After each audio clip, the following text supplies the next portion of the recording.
আজকে আমি করব পনিরের একটা রেসিপি। সেই জন্য পনিরগুলোকে আমি এখানে টুকরো টুকরো করে কেটে নিয়ে কড়াইতে তেল দিই। তেলটা গরম হয়ে গেলে আমি এখানে পনিরগুলো ভেজে নিচ্ছি। একটু হালকা করে ভাজতে হবে। তারপরে এখানে দুধের মধ্যে নুন চিনি দিয়ে ভিজিয়ে রাখলাম। তারপরে কড়াইয়ের ওই তেলে আমি ফোড়ন দিলাম তেজপাতা, শুকনো লঙ্কা, গোটা গরম মশলা, জিরে। সব ফোড়ন দেওয়ার পরে এখানে আমি ক্যাপসিকামগুলো দিয়ে দিচ্ছি।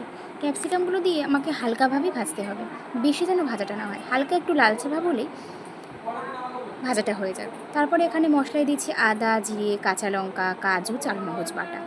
এবারে আস্তে আস্তে ধীরে ধীরে কষাতে হবে অল্প অল্প করে জল দিয়ে। তারপরে মশলাটা এখানে কষে আসলে হালকা দেবো এখানে নুন, কাশ্মীরি লঙ্কার গুঁড়ো। তারপরে দেখো আস্তে আস্তে কিন্তু আমার তরকারিতে তেল ছাড়ছে।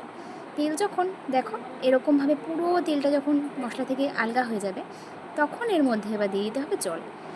জল দিয়ে ফুটিয়ে দেখো এই যে এখানে আমার তরকারিটা কিন্তু রেডি হয়ে গেছে। তারপর এখানে ঘি গরম মশলা ছড়িয়ে দিলে রেডি আমার পনিরের তরকারি। টাটা।